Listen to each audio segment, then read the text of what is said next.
Se a gente quer resultado, nós temos que lutar. Não adianta, nada vai cair do céu. Nada cai do céu. Fé nasce do chão.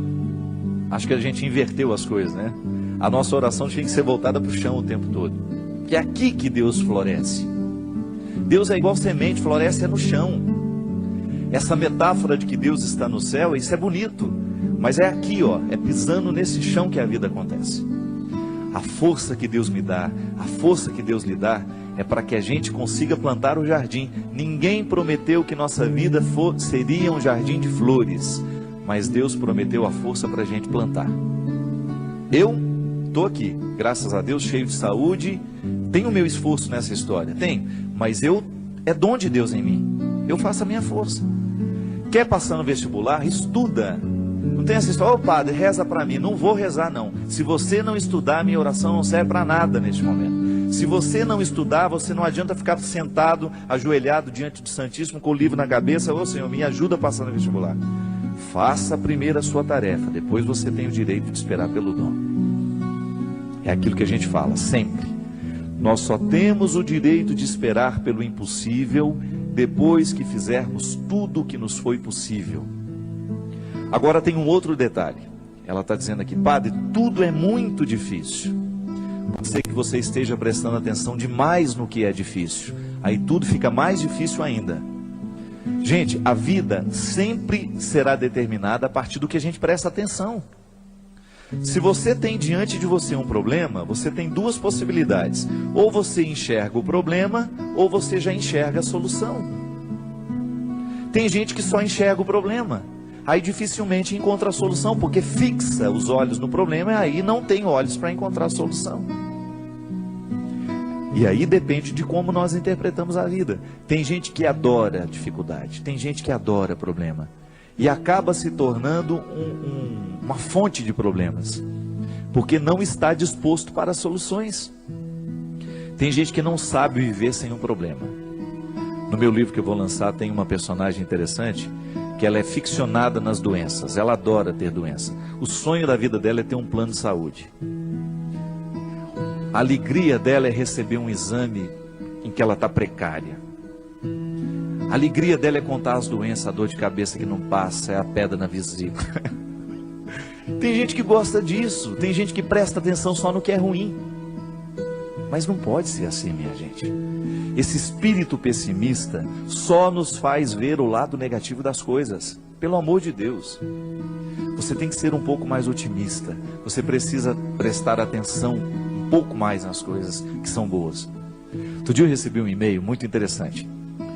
Dizem que tinham duas crianças brincando no gelo e de repente o lugar em que uma delas estava quebrou e ela caiu e ficou presa ali dentro. E a outra criança, num ímpeto de salvar aquela outra que estava ali dentro, quase morrendo já congelada, retirou o seu patins e começou a quebrar aquela outra parte lateral para que desse espaço para retirar o amiguinho que estava ali dentro. E com muito esforço aquela criança conseguiu. Milagrosamente, ela buscou uma força tão grande dentro dela que ela conseguiu, mesmo não tendo força suficiente para isso, ela conseguiu quebrar aquele gelo com o patins. E quando chegou o adulto, né, que viu a situação, não acreditou. E foram chegando outras pessoas, até que uma delas falou assim: como é que esse menino conseguiu quebrar esse gelo e retirar a outra criança que estava aí dentro? Aí o outro falou assim: é porque nenhum de nós estávamos aqui para dizer que ele não conseguia. E é interessante. Quando nós estamos diante de uma situação difícil, é muito natural que outras pessoas, tomadas por um espírito de porco, venham dizer: você não vai conseguir isso não, não vai dar certo não, não é? E sempre tem um assim: eu não falei? Eu não sei não, estou achando que esse negócio vai dar certo não.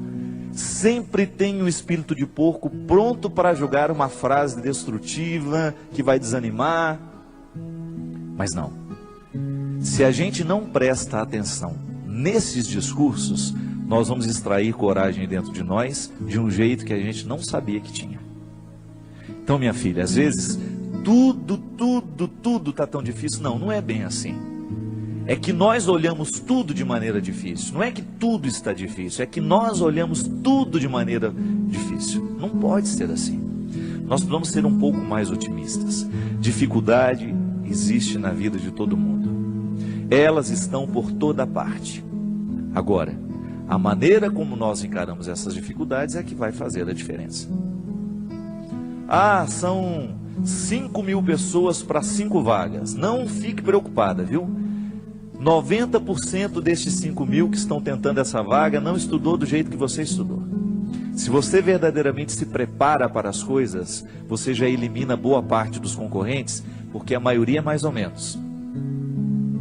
A maioria está vivendo mais ou menos. A maioria está fazendo mais ou menos. São poucas as pessoas que verdadeiramente estão tomando a vida com responsabilidade do jeito que ela precisa. São poucos os jovens que na fase de 16, 17 anos estão levando o colégio a sério.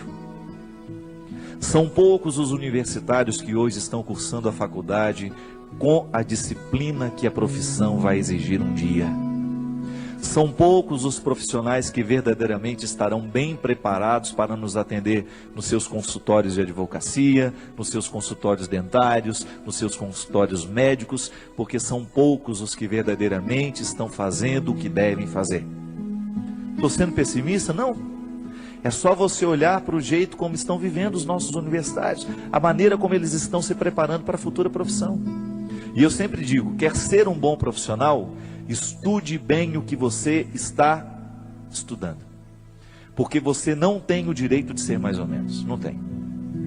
A maior preocupação minha que eu tenho como padre, minha gente, é a qualidade dos nossos padres nos dias de hoje. Você que é padre sabe muito bem o quanto que você é exigido nos dias de hoje.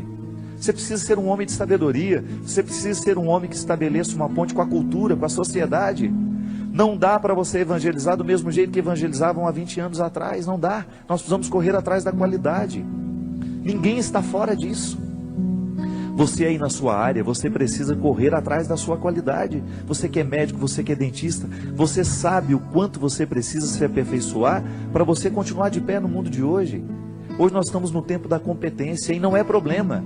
Isso tem que nos motivar para a gente querer, reconhecendo, ainda que seja um mínimo dentro de nós. Nós merecemos cuidar desse mínimo, chegar a aperfeiçoar cada vez mais esse processo, aumentar cada vez mais as nossas possibilidades. E aí na hora que a gente esbarra na nossa fragilidade, a gente tem que aprender com ela. Ela não tem que nos desanimar. Mas muito mais que a qualidade profissional, antes dela, é a nossa qualidade humana. Muito mais que um bom médico, você precisa antes é ser um bom pai, ser um bom filho, ser um bom irmão. É isso que faz verdadeiramente a felicidade vir acomodar-se dentro de você. Não adianta você se realizar na sua profissão se você não se realiza como pessoa. E é disso que hoje nós estamos falando. É desse aperfeiçoamento humano. E na faculdade da vida a gente aprende o tempo todo. Não tem nenhum professor a nos ensinar a ser pai, a nos ensinar a ser irmão, não.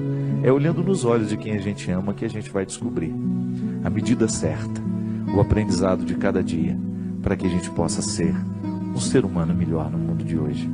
Chega de gente ruim, chega de gente incompetente como pessoa, chega de assassinos, chega de ladrões, chega de mentirosos. Vamos dar qualidade a esse mundo, a começar por você. Não importa de como você tenha vivido até o dia de hoje.